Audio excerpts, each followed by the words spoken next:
Hello, good morning, my dear students. So today again we are meeting in another class.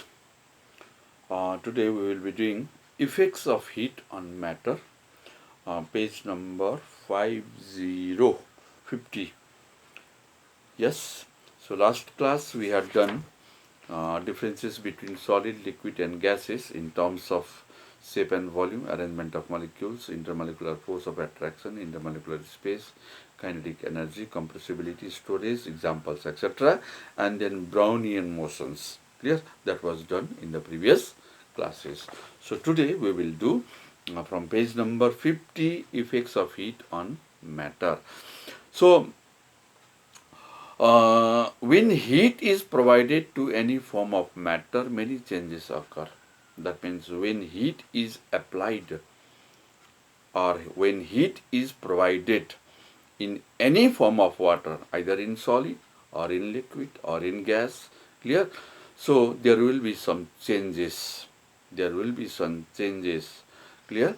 So the effects of heat on matter are, there are three changes especially, that is expansion, clear, then change of state, and then chemical change. So these are the effects of heat on matter, clear. So let us see about expansion. So matter expands on heating and contracts on cooling in all the states.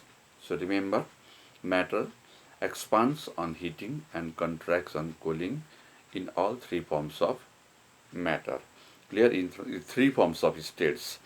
On heating, the particles of matter start moving rapidly. Remember, when we heat matter, the particles of molecules or the particles of the matter, clear, they start, what you call it, moving rapidly, clear, and start pushing each other, clear, they start pushing each other.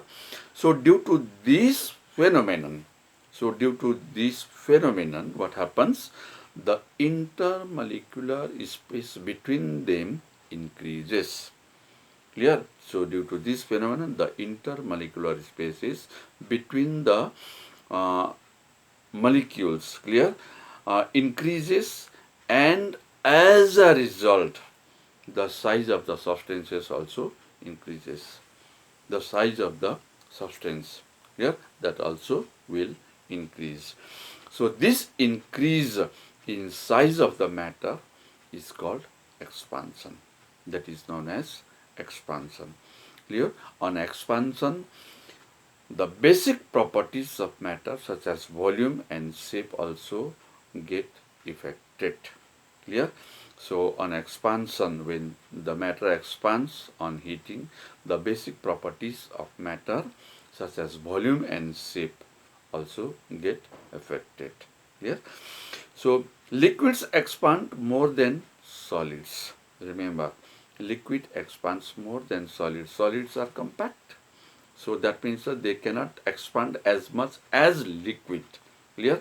Liquid expands more than solids because of lesser intermolecular force of attraction. I have already told you, clear, the molecules are packed in solid, so that the expansion is less, whereas in liquids the intermolecular force of attraction, clear, is less, clear, so that the expansion is more.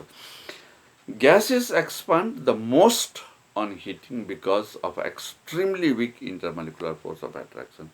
Now just see, clear, in gases the, what you call it, the expansion is more than solid and liquid because it has got a weak intermolecular force of attraction, clear, it has got less intermolecular force of attraction. So this is the effects of heat on matter on expansion of solid, clear. Now there is an example, the experiment. The experiment is to demonstrate thermal expansion in solid, clear. What are the things required? It is given here. Bunsen burner 1, clear. and then a beaker containing cold water, clear, a metal ball, a small metal ball, and ring apparatus, clear, and then a ring apparatus. Now method how to do it. First set up the ball and ring apparatus, clear. First you set up the ball, clear, in the table, on the table.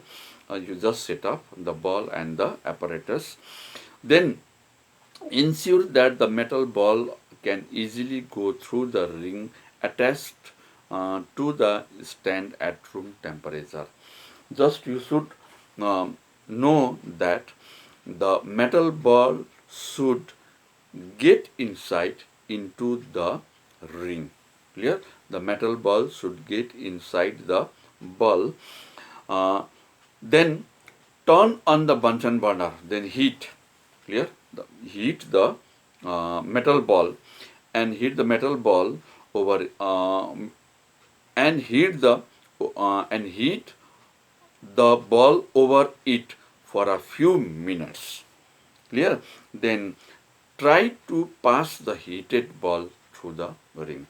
So after heating, you again try to pass the metal ball inside the ring.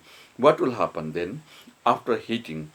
Now put the heated ball in the beaker containing cold water and again try to pass the ball through the ring. First of all, after what will happen? After heating, what happens? The metal ball expands and it does not pass through the ring. Clear?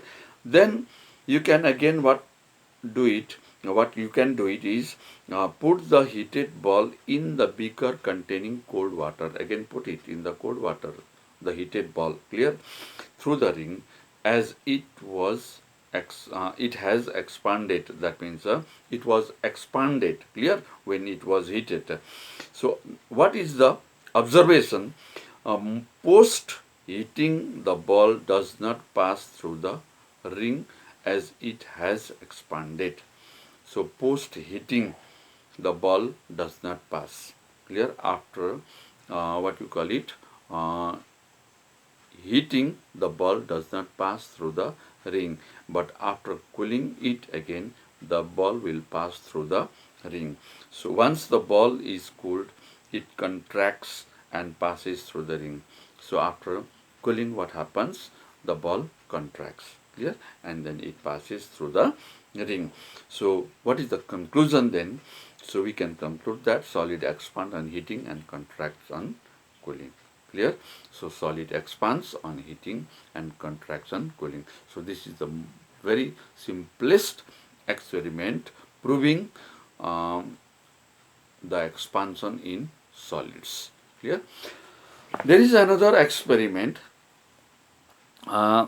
activity 3.5, to demonstrate thermal expansion in solids.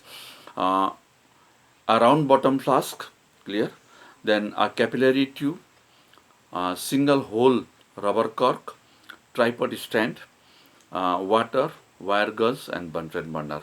It is in page number 51 experiment. So how to do it? Look at there. Fill the round bottom flask with water up to its brim, clear, up to its brim, that means up to the top level. Close the mouth by using a single hole rubber cork. Then you close it, clear, with a single hole rubber cork.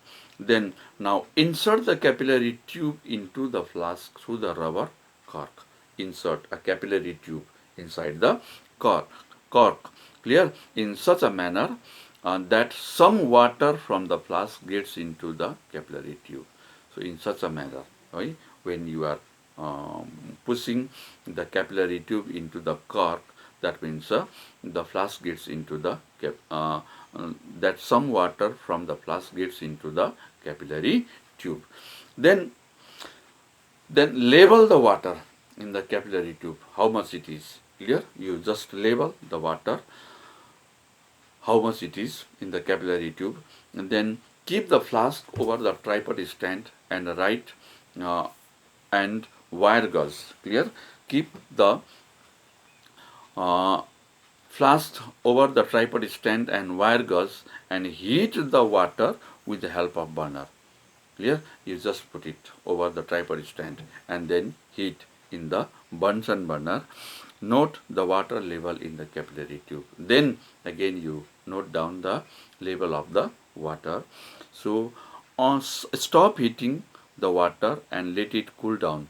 Stop heating and then again you just let it to cool down for some minute or for some time. Clear? So then again the water level in the capillary tube. Note the water level again. Clear? In the capillary tube. Then what do you observe? The water in the capillary tube rose when the water was heated. The level of the water will rise. Clear?